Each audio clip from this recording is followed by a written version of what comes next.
உறவுகள் அனைவருக்கும் அன்பான வணக்கங்கள். நிலா வந்து இங்கேருந்து ஆஃபீஸ்க்கு நேராக கிளம்பி போயிட்டு அங்கே இப்போது திவ்யாவை பார்த்துட்டு சோபனாவையும் கூப்பிட்டு 2 பேரும் இங்கே வாங்கல அப்படின்னோடனே 2 பேருமே வந்துட்டு என்ன நிலா இன்னைக்கு ரொம்ப ஹாப்பியாக இருக்க போல் அப்படிங்கிறாங்க. ஆமாம் கொஞ்சம் ஹாப்பி தான் அப்படிங்கிறாங்க. என்ன விஷயம் அப்படின்னோடனே நமக்கு இன்னொரு ப்ராஜெக்ட் கிடச்சிருக்கு அப்படிங்கிறாங்க. சூப்பர் நிலா, இப்படி எங்கே இருந்த ப்ராஜெக்ட் அப்படிங்கிறாங்க. ஆனால் இதை ஏற்காட்டில் பண்ணணுமா அப்படிங்கிறாங்க. ஏற்காடா, அங்கே எப்படி போய் பண்ணுறது அப்படின்றாங்க. வேறு என்ன பண்ணுறது, அப்பா மூலமாக வந்தது, அம்மாவோட ரிலேட்டிவாக, அதனால் என்கிட்ட பண்ண சொல்லி கொண்டு வந்து கொடுத்துருக்காங்க. ஒரு ஹோம் ஸ்டே பண்ணணுமா அப்படின்னு சொல்லி சொல்கிறாங்க. ஹோம் ஸ்டேவா பண்ணலாம் நிலா, ஆனால் நமக்கு இங்கே இருக்க ப்ராஜெக்டை இப்போ நம்ம முடிக்கிறதுக்கு எதாக இருக்கே, எப்போ வேணுமா அப்படிங்கிறாங்க. எவ்வளோ சீக்கிரம் பண்ணி கொடுக்கணுமோ அவ்வளோ சீக்கிரம் பண்ணி கொடுக்கலான்னு சொல்லியிருக்காங்க. ஆனால் எனக்கு இதுக்கு ஒரு ஐடியா இருக்கே அப்படிங்கிறாங்க. என்ன ஐடியா அப்படின்னோடனே நம்ம இதுக்கு ஏற்காடு வரைக்கும் போய் நம்ம பார்க்கணும், அதுக்கு தான் இப்போ டெக்னாலஜி நல்லா டெவலப் ஆயிடுச்சு அப்படிங்கிறாங்க. நீ என்ன சொல்கிற நிலா, எனக்கு புரியல அப்படின்னோடனே இப்போ தான் வர வழியில் சோழனை பார்த்து பேசிட்டு வந்தேன், சோழன் கொஞ்சம் ஐடியாஸ்லாம் கொடுத்துருக்காரு, அதில் நம்ம செக் பண்ணி பார்க்கலாம் அப்படிங்கிறாங்க. என்ன ஐடியா அப்படின்னோடனே ஒரு நிமிஷம் இரு நான் வரேன் அப்படின்னு சொல்லிட்டு இப்போது அவங்களுக்கு ஃபோன் பண்ணுறாங்க. ஸோ அவங்களுக்கு ஃபோன் பண்ணோன்னே அவர் எடுத்துகிட்டு ஹலோ அப்படின்றாங்க. சார் மார்னிங் வந்திருந்தீங்கல்ல, நிலா பேசுகிறேன் அப்படிங்கிறாங்க. சொல்லுமா அப்படின்னோடனே இல்லை ஒன்றும் இல்லை சார், ஏற்காடில் வந்துட்டு உங்களோட லேண்ட் வியூவோட அந்த லொக்கேஷன் மட்டும் எனக்கு கொஞ்சம் ஷேர் பண்ண முடியுமா நீங்கள் அப்படிங்கிறாங்க. அப்படியாம்மா, உனக்கு அந்த லொக்கேஷன் வேணுமா, எதுக்காகம்மா, நீங்கள் நேரில் வந்து பார்க்க போகிறீங்களா அப்படிங்கிறாங்க. இல்லை சார், இப்போதைக்கு எங்களால் நேரில் வந்தெல்லாம் பார்க்க முடியாது, நீங்கள் அனுப்புங்களேன், நான் இங்கேருந்தே செக் பண்ணிப்பேன் அப்படிங்கிறாங்க. என்னம்மா சொல்கிற, எப்படிம்மா அப்படிங்கிறாங்க. சார் அதுக்கெலாம் டெக்னாலஜி எவ்வளோ வளர்ந்துருச்சு சார், நான் இங்கேருந்தே அதெல்லாம் செக் பண்ணிப்பேன், நீங்கள் எனக்கு லொக்கேஷன் மட்டும் ஷேர் பண்ணுங்கள் அப்படிங்கிறாங்க. இங்கேருந்து திவ்யாவும் சோபனாவும் அப்படியே முழிக்கிறாங்க. என்ன பண்ணிகிட்ருக்காவ, லேண்டை நேரில் பார்க்காம எப்படி அப்படிங்கிற மாதிரி பேசிகிட்டு இருக்காங்க. ஸோ அவங்களும் கொஞ்சம் நேரத்தில் லொக்கேஷன் அனுப்பின உடனே இப்போது சோபனா பார்த்துட்டு கேட்குறாங்க, நிலா எனக்கு என்னவோ இது சரியாக படலை, எப்படி நம்ம லேண்டை போய் நேரில் பார்க்காம இங்கே இருந்து எப்படி நம்ம பார்க்க முடியும் அப்படின்னோடனே நான் தான் சொன்னேன்ல சோபனா, சோழன் வந்து சூப்பரான ஒரு ஐடியா கொடுத்துருக்காரு, அதுபடி தான் இப்போ நம்ம பண்ண போகிறோம் அப்படிங்கிறாங்க. என்ன ஐடியா அப்படின்னோடனே இங்கே வாங்க அப்படின்னு சொல்லிட்டு இப்போ லொக்கேஷனை வந்துட்டு ஓப்பன் பண்ணிவிட்டு அதில் ஸ்ட்ரீட் வியூ போடுறாங்க. போட்ட உடனே அதில் வந்துட்டு எல்லாமே பக்காவாக அதில் காட்டிடுது. அதை பார்த்த உடனே இந்த மாதிரி பண்ணலாம் அப்படிங்கிறாங்க. சோபனா உடனே பார்த்துட்டு நிலா நீ கோல்டு மெடலிஸ்ட் தான், இல்லைன்னு சொல்லலை, ஆனாலும் கூகுளில் நம்பி நீ இப்படி பண்ணுறது எனக்கு என்னவோ சரியாக படலை அப்படிங்கிறாங்க. வேறு என்ன பண்ணுறது, நம்மளால் இவ்வளோ தூரம் அலைய முடியாது, நம்ம இதில் இருக்கிறத வச்சு நம்ம ஒரு டிசைனை போட்டு கொடுப்போம், அவங்க அக்செப்ட் பண்ணால் பண்ணட்டும், அதுக்கு மேலே நம்ம என்ன பண்ண முடியும் அப்படிங்கிறாங்க. என்ன நிலா இப்படி பேசுகிற, உங்கள் அப்பா மூலமாக அந்த ப்ராஜெக்ட்டுங்கிற, உங்கள் அப்பா பேர் கெட்டு பேராதா அப்படிங்கிறாங்க. கெட்ட பேர்லாம் ஒன்றும் ஆகாது, நம்ம பண்ணுற டிசைன் எப்படி கெட்ட பேர் ஆகும், அப்படியே நம்ம அனுப்புவோம், அதுக்கு பத்தாததுக்கு அவங்க அங்கே செக் பண்ணிட்டு அதான் இன்ஜினியர் இருக்காங்கல்ல, பார்த்துட்டு எப்படி பில்லர் போடணும் என்னங்கிறதுலாம் சம் ஐடியாஸ் நம்ம கொடுப்போம், அதுக்கு தகுந்த மாதிரி அவங்க பண்ணிக்க போகிறாங்க அப்படிங்கிறாங்க. சரி சரி, இதுக்கு அவங்க ஓகேன்னு சொல்லிட்டாங்களா அப்படிங்கிறாங்க. ஓகேன்னு சொல்லுவாங்கன்னு தான் நினைக்கிறேன், பார்த்துக்கலாம் அப்படின்னு சொல்லிட்டு உட்காந்து டிசைன்லாம் பண்ண ஆரம்பிக்கிறாங்க. ஸோ டிசைன் பண்ணிகிட்டு இருக்கும்போதே இப்போ திவ்யா வந்துட்டு நிலா இந்த காஃபியை குடிச்சிட்டு அதுக்கப்புறமா பண்ணலாம், கொஞ்சம் நேரம் பிரேக் எடு அப்படிங்கிறாங்க. சரி அப்படின்னு சொல்லிட்டு இப்போ காஃபியை குடிச்சிட்டு இருக்கும்போதே வந்துட்டு சோழனோட ஞாபகம் வந்துடுது. அப்படின்னு நினச்சிட்டு சிரிச்சிட்டே இருக்காங்க. இதை பார்த்ததும் திவ்யா வந்துட்டு என்னடி திடீர்னு சிரிக்க ஆரம்பிச்சிட்ட அப்படின்னோடனே இன்றைக்கி மார்னிங் ஒரு விஷயம் நடந்துச்சு தெரியுமா அப்படிங்கிறாங்க. என்ன விஷயம் அப்படிங்கிறாங்க. இல்லை நேற்று நைட் நான் பேசும்போது சோழன்கிட்ட எனக்கே கொஞ்சம் கஷ்டமாக தான் இருந்துச்சு, அவர் என்கிட்ட நான் உன்னை மிஸ் பண்ணுறேன், நீ என்னை மிஸ் பண்ணுறியான்னு கேட்டார். நான் இல்லவே இல்லைன்னு சொல்லிட்டேன், 2-3 வாட்டி கேட்ட பையன் இல்லை பண்ணலன்னு சொல்லிட்டே இருந்தேன்னா இன்றைக்கி மார்னிங் அவர் என்ன பண்ணார் தெரியுமா அப்படிங்கிறாங்க. என்ன சண்டை ஏதாவது போட்டாரா அப்படிங்கிறாங்க. ஐயோ அதுதான் இல்லை, திரும்பவும் சோழன் அதே மாதிரி ஒரு வேலை தான் பார்த்தாரு அப்படிங்கிறாங்க. என்ன நிலா சொல்கிற, கொஞ்சம் தெளிவாக தான் சொல்ல அப்படிங்கிறாங்க. இல்லடி காலையில் நான் கிளம்பி வந்துட்டு இருந்தேன், பார்த்தா இவர் ஒரு ஜூஸ் ஷாப்பில் ஒரு பொண்ணு கூட உட்காந்து அங்கே இங்கெல்லாம் தொட்டு ரொம்ப ஒரு மாதிரி பார்க்குறதுக்கே ஆக்வர்டாக நடந்துக்கிறாரு. எனக்கு அப்படியே செம்ம கடுப்பாயிடுச்சு தெரியுமா, இவர் எப்படி இன்னொரு பொண்ணு கூட போய் பேசலான்னு என்னையும் மீறி போயிட்டு நான் அவர்கிட்ட கத்திட்டேன், கடைசியில் பார்த்தா அது பல்லவன் அப்படிங்கிறாங்க. பல்லவனா, என்னடி சொல்கிற அப்படிங்கிறாங்க. ஆமாம், எனக்கு இருந்த டென்ஷனில் அவன் போட்டிருந்த சுடிதார் கூட என்னோட சுடிதாருங்கிறதே நான் பார்க்கலன்னா பார்த்துக்கோயேன் அப்படிங்கிறாங்க. அப்போ 2 பேருமே சிரிச்சிட்டு இருக்கும்போது நீ என்ன வேணால் சொல்லுனில்ல, சோழன் கொஞ்சம் இன்ட்ரெஸ்டிங்கான கேரக்டர் தான் அப்படிங்கிறாங்க. இல்லை எனக்கே போக போக அப்படி தான் புரியுது, ஆக்சுவலாக நான் இப்போயும் அவர் ஃப்ராடு பண்ணிட்டாருன்னு திட்டினேன் தான், ஆனால் அவர் என்ன தெரியுமா சொல்லிட்டாரு, வேறு என்ன பண்ணுறது, உனக்கு நான் வேறு பொண்ணு கூட பேசினா பொசசிவ் ஆகுதுல்ல, நீ அங்கேயே அவுட் ஆகிட்ட, ஒத்துக்கோங்கிற மாதிரி என்னை ஒரு மாதிரி காலையிலே காலி பண்ணிட்டாரு அப்படிங்கிறாங்க. சரி என்ன 2 பேரும் சிரித்து பேசிகிட்டு இருக்கும்போது அந்த ஒர்க்கெல்லாம் கம்ப்ளீட் பண்ணிவிட்டு அவங்க அங்கேருந்து மெயிலும் அனுப்பிடுறாங்க. சார் நான் இந்த மாதிரி அனுப்பியிருக்கேன், நீங்கள் ஒரு வாட்டி செக் பண்ணிவிட்டு உங்களுக்கு பிடிச்சிருக்கான்னு பார்த்துட்டு சொல்லுங்கள், இன்றைக்கே நாங்கள் 3 பேரும் சேர்ந்து முடிச்சிட்டோம் அப்படிங்கிற மாதிரி சொல்கிறாங்க. ஸோ அவரும் பார்த்துட்டு அங்கே வந்து உடனே மனோகருக்கு கால் பண்ணி பேசிட்டு இந்த மாதிரி உங்கள் பொண்ணு இந்த மாதிரி பண்ணியிருக்கா அப்படின்னு சொன்ன உடனே மனோகருக்கு அப்படியே ஒரு மாதிரி பொண்ணை நினச்சி ஒரு மாதிரி ப்ரௌடாகுது. என்னப்பா சொல்கிற, என் பொண்ணு உட்காந்த இடத்துல இருந்தே இந்த மாதிரி ஸ்ட்ரீட் வியூவை பார்த்தே சூப்பராக கண்டுபிடிச்சிட்டு எல்லாமே பண்ணிட்டாளா? பாத்தியா, நான் சொன்னல என் பொண்ணு கோல்டு மெடலிஸ்ட்டு அப்படிங்கிறாங்க. என்னமோப்பா, எத்தனையோ ஆர்கிடெக்டை பார்த்துருக்கேன், ஆனால் உன் பொண்ணு மாதிரி உட்காந்த இடத்துல வேலை பார்க்குறவங்கள நான் எங்கேயுமே பார்க்கல அப்படிங்கிறாங்க. அதெல்லாம் சரி, உனக்கு டிசைன் பிடிச்சிருக்கா, நல்லா பண்ணியிருக்காளா அப்படிங்கிறாங்க. டிசைன்லாம் பக்காவாக இருக்குது, இதை நான் யாராவது இன்ஜினியர் கிட்ட காட்டிட்டு அதுக்கு தகுந்த மாதிரி தான் பண்ணணும். ஆனால் கூடவே உன் பொண்ணு ஒன்று சொன்னா பாரு, அந்த லேண்டுக்கு தகுந்த மாதிரி கூகுளை நம்பி நான் என்னால் அக்யூரேட்டாக சொல்ல முடியாது. நீங்கள் அதுக்கு தகுந்த மாதிரி எங்கே பில்லர் போடணும், எங்கே தூக்கணும், காங்கிரீட்லாம் எப்படி போடணும், பேஸ்லாம் எப்படி போடணுங்கிறத நீங்கள் உங்கள் இன்ஜினியர் கிட்ட கேட்டு சஜஸ்ட் பண்ணிக்கோங்கிற மாதிரி கடைசியாக ஒன்று சொல்லிட்டாப்பா அப்படிங்கிறாங்க. மனோகர் வந்து அப்படியே ஒரு மாதிரி சிரிக்கிறாரு. என்ன பண்ணுறது, என் பொண்ணாச்சே, அங்கங்கே சமாளித்து தானே ஆகணும் அப்படிங்கிறாரு. என்னமோ போ, ஆனால் நல்லா பண்ணியிருக்கா, டிசைன்லாம் நல்லா அழகாக இருக்குது அப்படின்னு சொல்லிட்டு பேசிட்டு வச்சிடுறாரு. இப்போ இங்கே வீட்டில் உட்காந்துட்டு இருக்கும்போது தேனு கேட்குறாங்க, என்னங்க ஆச்சு, என்ன சொன்னார் அப்படிங்கிறாங்க. தேனு, என் பொண்ணை பார்த்தியா எப்படி வேலை பார்த்துருக்கானு, உட்காந்த இடத்துலேருந்தே ஏற்காட்டில் இருக்க லேண்டை இவன் கூகுள்லேயே பார்த்து அதுக்கு தகுந்த மாதிரி டிசைன் போட்டு கொடுத்துருக்காள். தேனு அப்படி வேலை பார்க்குற பாரு உட்காந்த இடத்துலையே. என் பொண்ணை நினச்சா எனக்கு ரொம்ப பெருமையாக இருக்குது. நான் தான் அவளை பற்றி சரியாக புரிஞ்சுக்காமல் இருந்துட்டேன் இந்த வேலை விஷயத்தில், அவளோட படிப்பு விஷயத்தில் அப்படிங்கிறாரு. உடனே தேனு வந்து அப்படியே ஒரு மாதிரி யோசிச்சுட்டே உட்காந்துருக்காங்க.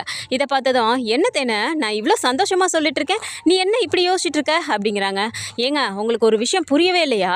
நீங்கள் என்ன சொன்னீங்க என்கிட்ட, நம்ம திருவண்ணாமலையில் பெரிய ஆஃபீஸ் போட்டு கொடுத்து அங்கேருந்து அவளுக்கு நிறைய பெரிய பெரிய ஆர்டர்லாம் நீங்கள் வாங்கி கொடுக்குறேன்னு சொன்னீங்க. இப்படி இவன் இங்கே உட்காந்த இடத்துலேருந்து இப்படி பார்த்து இப்படி ஆர்டர் போட்டு ஒவ்வொன்றும் பண்ணி இந்த மாதிரி டிசைன் பண்ணி கொடுத்துட்டு இருந்தானா, இவன் எப்படிங்க திருவண்ணாமலைக்கு வருவா? நீங்கள் இந்த உலகத்தில் எங்கே வாங்கி கொடுத்தாலும் இவன் நான் கூகுள் மேப்லேயே பார்த்து நான் எல்லாமே பண்ணுறேங்கிற மாதிரிலாம் சொல்லுவா. என்னங்க பேசிகிட்டு இருக்கீங்க நீங்கள் அப்படிங்கிறாங்க. அப்படி மனோகர் யோசிக்கிறாரு. நீ சொல்கிறது ஒரு வகையில் நியாயம்தான் போல இருக்கே அப்படிங்கிறாங்க. என்னமோங்க, அவளை இங்கேருந்து நீங்கள் கிளப்பி கூட்டிகிட்டு வரது ஏன் பொறுப்புன்னு சொல்லியிருக்கீங்க. என்ன பண்ண போகிறீங்களோ எனக்கு தெரியல. எனக்கு இங்கே இருக்க பிடிக்கவே இல்லை கொஞ்சம் கூட. அந்த குடும்பத்தில் இருக்க ஒவ்வொருத்தரும் வந்துட்டு போயிட்டுருக்காங்க.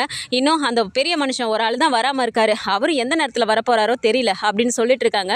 கரெக்டாக அந்த நேரம் பார்த்து தான் நடேசனும் வீட்டுக்குள்ளே வராரு. வந்த உடனே பார்த்துட்டு மடி நிலா அப்படின்ட்டே வராரு. இவங்க ரெண்டு பேரும் பார்த்துட்டு, அங்கே பாருங்கள், நான் சொல்லி வாய மூடல வந்துட்டாரு பாருங்க அப்படிங்கிறாங்க. சரி சரி தேனை, வெளியே காட்டிக்காதா, கொஞ்சம் கேஷுவலாக இரு அப்படின்னு சொல்லிட்டு போயிட்டு, வாங்க ஐயா உள்ளே வாங்க அப்படிங்கிறாங்க. நிலா இல்லைங்களா அப்படிங்கிறாரு. வாங்க வாங்க, ஏதோ அவள் வர நேரம் தான் வந்துருவா அப்படின்னு சொல்லிட்டு உள்ளர கூப்பிட்டு உட்கார வச்சுட்டு, காஃபி சாப்பிட்றீங்களா அப்படின்னோடனே, ஐயோ வேணாமா, இந்த நேரத்துலலாம் நான் காஃபி டீ எல்லாம் குடிக்கிறது இல்லை அப்படிங்கிறாரு. சரி சரி அப்படின்ட்டு, எப்படி போகுது வீட்டிலலாம் என்ன பண்ணுறாங்க அப்படிங்கிற மாதிரி மனோகர் கொஞ்சம் பேசிகிட்டு இருக்காரு. அப்புறம் என் பொண்ணை பற்றி ஏதாவது சொல்லுங்கள், எப்படி இருந்தா உங்கள் வீட்டில் அப்படிங்கும்போது, என்ன சார் இப்படி கேட்டீங்க, உங்கள் பொண்ணுக்கு என்ன சொக்க தங்கம், அவள் எங்கள் வீட்டுக்கு வந்ததுக்கப்புறம் என் பசங்க எல்லாம் எப்படியா இருந்தானுங்க பொறுப்பு இல்லாமல். ஆனால் அவள் வீட்டுக்கு வந்ததுக்கப்புறம் தான் வீடாக இருக்குது தெரியுமா, நேரத்துக்கு கரெக்டாக வீட்டுக்கு வந்துடுவானுங்க, டானு மணி அடித்த மாதிரி எல்லோரும் ஒன்றா உட்காந்து தான் சாப்பிடுவானுங்க. எனக்கு பார்க்கவே அவ்வளோ பெருமையாக இருக்கும். நான் என்ன சொன்னாலும் கேட்க மாட்டானுங்க. ஆனால் நிலா ஒரு வார்த்தை சொல்லுச்சு அப்படின்னா அந்த கோட்டை தாண்டாமல் நடப்பானுங்க தெரியுமா. ஏன் அவனுங்கள விடுங்க, நானே அப்படி தான். என்னை எவனுமே இன்ன வரைக்கும் ஒரு வார்த்தை எய்த்து பேச முடியாது. எவனாக இருந்தாலும் போயிட்டு வாடா நின்றுட்டு வாடான்ட்டு வந்துடுவேன். ஆனால் நிலா மட்டும் ஒரு வார்த்தை சொல்லிச்சு, அதுக்கிட்ட கூட என்னால் எய்த்து பேச முடியாதுங்க அப்படின்னு சொல்லிட்டு பேசிகிட்டு இருக்காரு. கரெக்டாக அப்போ தான் நிலா உள்ளே வந்துட்டு, என்ன அங்கிள் என் பேச்சு அடிப்படுது அப்படின்ட்டே வராங்க. வாமா வந்துட்டியா, உன்னை பற்றி பேசாமல் வேறு யாரை பற்றி பேச போகிறேன் அப்படிங்கிறாரு. சாரி அங்கிள், முன்னாடியே வந்துட்டிங்களா, எனக்கு கொஞ்சம் லேட் ஆகிடுச்சு ஆஃபீஸில் அப்படிங்கிறாங்க.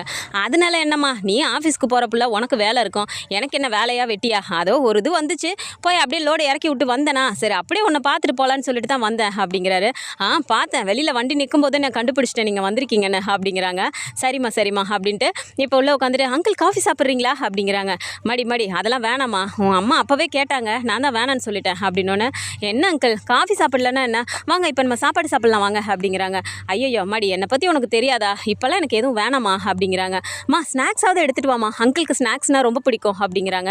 தேன் அப்படியே ஒரு மாதிரி முறைச்சிக்கிட்டே உள்ளர போயிட்டு எடுக்கும் போகும்போது, இது பேசிகிட்டு இருங்க வரேன் அப்படின்னு சொல்லிட்டு மனோகரும் பின்னாடியே போயிடுறாரு. என்ன தேனை, எதுக்கு மூஞ்சி இப்படி கடுகடுன்னு வச்சுட்டு இருக்க அப்படிங்கிறாங்க.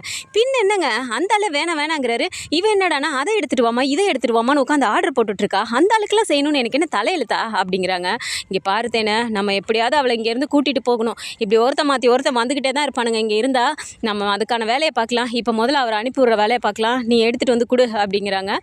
இதோ வரேன் அப்படின்னு சொல்லிட்டு ஸ்நாக்ஸையும் எடுத்துகிட்டு வந்து இப்போ கொடுக்குறாங்க. ஸோ பேசிகிட்டு இருந்துட்டு கொஞ்ச நேரத்துலேயே நடேசனம் சரிம்மா நான் கிளம்புறேன் அப்படின்னு சொல்லிட்டு அவரும் கிளம்பி போயிடுறாரு. சரிங்க அங்கிள் அப்படின்னு சொல்லி அனுப்பி வச்சுட்டு உள்ளே சிரிச்சுக்கிட்டே வராங்க. என்னடி இது ஒருத்தர் மாற்றி ஒருத்தர் இப்படி வந்துக்கிட்டேவா இருப்பாங்க அப்படிங்கிறாங்க. என்னம்மா அந்த வீட்டிலேருந்து யாராவது ஒருத்தர் வந்தால் மட்டும் ஏமா உன் மூஞ்சி இப்படி ஆயிடுது அப்படிங்கிறாங்க. பின்ன என்னடி அந்த வீட்டிலேருந்து நீ வந்தன்னு தான் பேர், இதுக்கு நீ அந்த வீட்டிலே இருந்திருக்கலாமே அப்படிங்கிறாங்க. இதை தான் நானும் சொன்னேன், நான் அங்கேயே இருக்கேன்னா எங்கே கேட்டீங்க, நீங்கள் தானே என்னை கூட்டிகிட்டு வந்தீங்க அப்படிங்கிறாங்க. பாருங்க அவள் எப்படி பேசுகிறான்னு அப்படிங்கிறாங்க. சரி விடு தேனே, என்னப்பா நிலாக்கு பார்க்க தானே வந்திருக்காங்க, நம்ம பொண்ணை தேடி இத்தனை பேர் வராங்கன்னா அது நமக்கு பெருமை தானே அப்படின்னு சொல்லிட்டு, சரிம்மா நிலா நம்ம நாளைக்கு திருவண்ணாமலை கிளம்பணும், நீ எல்லாமே ரெடி பண்ணிக்கோ அப்படிங்கிறாங்க. நாளைக்கே வா அப்பா, எதுக்குப்பா அப்படிங்கிறாங்க. ஆமாம்மா அங்கே நமக்கு ஒரு லேண்ட் ஒன்று வந்திருந்தது, அதில் சூப்பராக ஒரு ஆஃபீஸ் ஒன்று கட்டியிருந்தேன், அதில் உனக்கே ஆஃபீஸ் போட்டு தரலாம் நான் முடிவு பண்ணிட்டேம்மா, அதில் நான் எனக்கு பண்ணலான்னு ரெடி பண்ணிட்டு இருந்தேன், கடைசியில் இப்போ உனக்கே செட் ஆகிற மாதிரி இருக்குது, அதனால் அங்கேயே உனக்கு நான் பெரிய ஆஃபீஸாக போட்டு தரேன், உனக்கு கீழே எத்தனை பேர் வேணுமோ சொல்லு, நான் வந்து ரெக்ரூட் பண்ணி உனக்கு எல்லாத்தையுமே அரேஞ்ச் பண்ணி கொடுத்துட்றேன், உனக்கு என்னென்ன பெரிய ஆர்டர் வேணுமோ எல்லாமே நான் உனக்கு அரேஞ்ச் பண்ணி கொடுத்துட்றேன், நம்ம இமீடியட்டாக கிளம்பணும் அப்படிங்கிறாங்க. என்னப்பா பேசிகிட்டு இருக்கீங்க, எதுக்குப்பா இப்போ உடனே கிளம்பணும், எனக்கு இங்கே சென்னையில் வேறு நான் ஒரு ப்ராஜெக்ட் பண்ணிட்டு இருக்கேனே, நான் தான் அன்றைக்கே சொன்னேன்லப்பா சென்னையை விட்டு நான் வரமாட்டேன்னு அப்படிங்கிறாங்க. மடி நிலா, சென்னைன்னு எதுக்கு நீ சென்னையவே சொல்லிட்டு இருக்க, நம்ம திருவண்ணாமலையில் எத்தனையோ பேர் இருக்காங்கம்மா, அவங்கெல்லாம் வந்துட்டு உழைக்காமல் இல்லையா, அவங்களுக்கு தேவையானதெல்லாம் சக்ஸஸ்ஃபுல்லாக பண்ணாமல் இல்லையா, நீ ஏன் சென்னைன்னு சொல்லிட்டே இருக்க அப்படிங்கிறாங்க. உடனே தேனு பார்த்துட்டு, வேற என்ன சென்னையில் இருக்கேன்னு இவ சொல்கிறது காரணம் இதோ இப்போ வந்துட்டு போதுங்களே, அதுங்களுக்கு அவையாக தான் இருக்கும் அப்படிங்கிறாங்க. அப்படிங்கிறாங்க. உடனே மனோகர் பார்த்துட்டு, தேனை ஏன் இப்படி பேசுகிற நீ, நிலா அப்படிலாம் இல்லை, என் பொண்ணு அப்படிலாம் பண்ண மாட்டா, வேணான்னு சொல்லிட்டு அவன் ஃப்ராடு பண்ணானோன்னே உடனே டிவோர்ஸ் பண்ணவா அவள் எப்படி அப்படிலாம் பண்ணுவான், இல்லை அப்படிலாம் இல்லைடா நீ கிளம்புடா, நம்ம நாளைக்கே கிளம்பணும் அப்படின்னு சொல்கிறாரு. அப்பா ப்ளீஸ்ப்பா என்னப்பா அப்படிங்கிறாங்க. நம்ம நாளைக்கே கிளம்பணும்டா, கிளம்பு, அப்பா ஒன்று சொன்னால் அதுக்கு சரியாக காரணம் இருக்குன்னு உனக்கே தெரியும்ல, கிளம்பு அப்படின்னு சொல்லிட்டு அவர் பாட்டுக்கு போயிடுறாரு. நிலாவுக்கு என்ன பண்ணுறதுனே புரியல, அவங்க ரூமில் போய் உட்காந்துட்டு ஒரு மாதிரி யோசிச்சுட்டே இருக்காங்க, என்னடா அது இப்படி சொல்கிறாங்களே அப்படின்ட்டு, சரி திரும்ப போய் ஒரு வாட்டி அப்பா கிட்ட பேசி பார்க்கலாம் அப்படின்னு சொல்லிட்டு இப்போ டோரை திறந்துட்டு வெளியில் வராங்க. அந்த டைம் கரெக்டாக இப்போ தேனு கேட்குறாங்க, என்னங்க என்கிட்ட அவக்கு பார்த்து பேசுன்னு சொல்லிட்டு நீங்கள் இப்போ டக்குன்னு அவளை கிளம்புன்னு சொல்கிறீங்களே, அவள் எப்படிங்க கிளம்புவா அப்படிங்கிறாங்க. இங்கே பாரு தேனை, நடக்கிறதெல்லாம் சரியா இல்லை, இவளை இங்கேயே நம்ம வச்சுட்டு இருந்தோன்னு வச்சுக்கோவேன், அவள் கண்டிப்பாக அந்த குடும்பத்தோட போய் சேர்றதுக்கு தான் பாப்பா. அதுவும் இல்லாமல் இன்னொரு விஷயம் கூட அந்த பையன் சொன்னாப்புல, 6 மாதம் இவன் அந்த பையனுக்கு டைம் கொடுத்துருக்கலாம், அவன் எப்படி இருக்கான்னு பார்த்துட்டு திரும்ப இன்னொரு சான்ஸ் கொடுக்குற மாதிரி ஏதோ பேசியிருப்பா போல இருக்கு, இதெல்லாம் செட் ஆகாது தேனை, 6 மாதம் வரைக்கும் அவளை இங்கே வைக்கவே கூடாது, உடனே கிளம்பணும், அதுவும் இல்லாமல் அவள் உட்கார்ந்த இடத்துல வேலை பார்க்குறா அப்படின்னா எங்கே வேணால் பண்ணுறதுக்கு அவளுக்கு வாய்ப்பு இருக்குது, அதனால் நம்ம கண்ட்ரோலில் வைக்கணும் அப்படின்னா நம்ம உடனே கூட்டிகிட்டு போய் ஆகணும், அப்படி அவள் வரலைன்னா தரன்னு பிடிச்சாவது இழுத்துட்டு போயிடணும் அப்படின்னு சொல்லும்போது இப்போ நிலாவுக்கு அதை கேட்ட உடனே ஷாக் ஆகிடுது, என்ன அப்பா இப்படி பேசுகிறாரு அப்படின்ட்டு டக்குன்னு சோழனுக்கு ஃபோன் பண்ணுறாங்க. சோழன் அப்படிங்கிறாங்க. சொல்ல நிலா அப்படின்னோடனே, இல்லை சோழன் நீங்கள் சொன்னது கரெக்டு தான், என் அப்பா இவ்வளோ நாள் என்கிட்ட நடிச்சிருந்திருக்காரு, அவர் கொஞ்சம் கூட மாறவே இல்லை அப்படிங்கிறாங்க. மாறவே இல்லையா, ஏன் நிலா ஏதாவது பிரச்சனையா, என்ன உன்னை திருவண்ணாமலைக்கு எதுவும் கிளம்ப சொல்லி கூப்பிட்றாரா அப்படிங்கிறாங்க. ஆமாம் சோழன் உடனே கிளம்பணுங்கிறாரு, நாளைக்கு காலையிலே கிளம்பணுமா, எல்லாத்தையும் ரெடி பண்ணுங்கிறாரு, சரி பேசி கன்வின்ஸ் பண்ணலான்னு நான் வெளியில் வந்தா இப்போ அப்பாவும் அம்மாவும் நின்று பேசிகிட்டு இருக்காங்க, நான் வரலைன்னா கூட என்னை தரனாவது பிடிச்சி இழுத்துட்டு போகணுன்னு சொல்லிட்டு இருக்காங்க, என்னை பற்றி என்ன நினச்சிட்டு இருக்காங்க இவங்க அப்படிங்கிறாங்க. நான் தான் அன்னைக்கே சொன்னேன்ல, அவர் ஏதோ ஒரு பிளானோட தான் வந்திருக்காரு, நீ தான் கேட்காம அவசரமாக கிளம்பி போன அப்படிங்கிறாங்க. சோழன் புரிஞ்சுக்கோங்க, வந்து கூப்பிட்டது என்னோட அப்பா அம்மா, எப்படி என்னால் போகாமல் இருக்க முடியும், அதுவும் இல்லாமல் இங்கேருந்து நான் வரமாட்டேன்னு சொல்கிறதுக்கு ஒரு ரீசன் கூட இல்லையே, அதான் டிவோர்ஸே பண்ணிட்டேன் வான்னு சொல்லி அவங்க சொல்லும்போது என்னால் பேசவே முடியல அப்படிங்கிறாங்க. சரி இப்போ என்ன பண்ணலான் இருக்க நீ அப்படிங்கிறாங்க. வேறு என்ன பண்ணுறது, நீங்கள் வந்து என்னை கூப்பிட்டு போக முடியுமா அப்படிங்கிறாங்க. நிலா உங்கள் வீட்டுக்கு வந்து உன்னை கூட்டிகிட்டு போகிறதுக்கெலாம் உன் அப்பா விடுவாருன்னு நினச்சிட்டு இருக்கியா அப்படிங்கிறாங்க. அவர் விடுறாரு விடலை அதெல்லாம் நான் பேசிக்கிறேன், நீங்கள் உடனே கிளம்பி வாங்க அப்படிங்கிறாங்க. சரி நீ டென்ஷன் ஆகாமல் இரு, நான் அதை உடனே வரேன் அப்படின்னு சொல்லிட்டு இப்போ சோழன் நேராக கிளம்பி அங்கே வராரு. இப்போ வெளியில் காலிங் பெல் அமுக்கின உடனே இப்போ போய் அவங்க அம்மா தான் பார்த்துட்டு, ஏங்க இங்கே பாருங்கள் யார் வந்திருக்கானு அப்படிங்கிறாங்க. மனோகரம் வந்து இப்படி பார்த்துட்டு அப்படி ஒரு மாதிரி கோவத்திலே பார்க்குறாரு, ஏன்னா இப்போ அந்த விஷயம் தெரிஞ்சு போச்சு அப்படிங்கும்போது ஒரு மாதிரி முறைச்சிக்கிட்டே பார்க்குறாரு. சோழனுக்குமே புரியுது, சரி உண்மை தெரிஞ்சதுனால தான் அவர் அப்படி முறைக்கிறாரு அப்படின்ட்டு. நிலா இல்லையா அப்படிங்கிறாரு. அவளை எதுக்குடா நீ கேட்குற, இப்போ அவளாம் வீட்டில் இல்லை அப்படிங்கிறாங்க. இங்கே பாருங்கள் நிலா ஃபோன் பண்ணனால தான் நான் இப்போ வந்தேன், நிலாவை கூப்பிடுங்க அப்படிங்கிறாங்க. பாருங்கள் இவள் ஃபோன் பண்ணி வேறு வர சொல்லியிருக்கா அப்படின்ட்டு. நிலா நிலா வெளியே வாடி அப்படிங்கிறாங்க. சரி சரின்னு நிலாவும் வெளியில் வந்தோடனே, என்னடி இந்த மாதிரி நீ அந்த அவனை ஃபோன் பண்ணி வர சொல்லியிருக்க, எதுக்கடி திரும்ப நீ அவனை கூப்பிட்ட அப்படிங்கிறாங்க. ஆமாம், நான் தான் வர சொன்னேன், நான் அங்கேயே கிளம்பி போகிறேன் அப்படிங்கிறாங்க. மனோகருக்கு அப்படியே ஒரு மாதிரி ஆகுது. என்ன நிலா, எங்களை மீறி நீ ஒரு விஷயம் திரும்பவும் பண்ண போறியா? உனக்காக பார்த்து பார்த்து நாங்கள் எல்லாம் பண்ணிட்டுருக்கோண்டா, இந்த ஃப்ராடு பையில நம்பி திரும்பவும் நீ அங்கே போறியா அப்படிங்கிறாங்க. இங்கே பாருங்கப்பா, நான் வந்துட்டு அவங்க வீட்டில் இருந்தேன் அப்படின்னா எனக்கான சுதந்திரத்தோடு நான் இருந்தேன். என்னை மீறி ஏன் இதை பண்ணுறேன்னு கூட அங்கே யாரும் கேட்க மாட்டாங்க, எனக்கு சப்போர்ட் தான் பண்ணுவாங்க. ஆனால் நீங்கள் என்ன பண்ணீங்க, இத்தனை நாள் நான் வந்துட்டு முன்னாடி பண்ணதான் தப்பு, இனிமேல் வந்துட்டு உன் சுதந்திரத்தில் தலையிடவே மாட்டேன், உனக்கு பிடிச்ச மாதிரி எல்லாமே நான் அமைச்சு கொடுப்பேன் அப்படிலாம் நேற்று கூட சொன்னீங்கல்ல, ஆனால் இப்போ திரும்பவும் நீங்கள் என்ன சொல்கிறீங்க அப்படிங்கிறாங்க. மடி, அது ஏதோ ஒரு இதில் சொல்லிட்டேன்டா, வா உனக்காக தானே அப்பா அங்கே அவ்வளோ பெரிய ஆஃபீஸ் ரெடி பண்ணியிருக்கேன், அங்கேயே போய் நம்ம பண்ணலாம்டா, வாடா உனக்காக தானடா யோசிச்சு சொல்கிறேன் அப்படிங்கிறாங்க. இல்லைப்பா, நீங்கள் அம்மா கிட்ட பேசிட்டு இருந்ததை நான் கேட்டேன், நான் வரலன்னு சொன்னால் கூட என்னை தரத்தரன்னு இழுத்துட்டு போவேன்னு நீங்கள் சொல்கிறீங்க, எப்படிப்பா என்னோட ஆசைக்கு மீறி என்னோட சுதந்திரத்தில் கூட நீங்கள் இந்த மாதிரி பண்ணுறீங்க அப்படின்னா உங்களை நம்பி நான் எப்படி வர முடியும்? இப்போ ஆஃபீஸ்ன்னு சொல்லி கூப்பிட்டு போவீங்க, இதே மாதிரி திரும்பவும் வேறு யாருக்காவது என்னை கல்யாணம் பண்ணி வைக்க பார்ப்பீங்க, இதுதானே அப்படிங்கிறாங்க. என்ன நிலா இப்படி பேசிகிட்டு இருக்க? அப்படிலாம் இல்லைம்மா, அதுக்காக நீ இந்த ஃப்ராடு பைய கூட போகிறதுக்கெலாம் நாங்கள் அலோவ் பண்ண மாட்டோம் அப்படிங்கிறாங்க.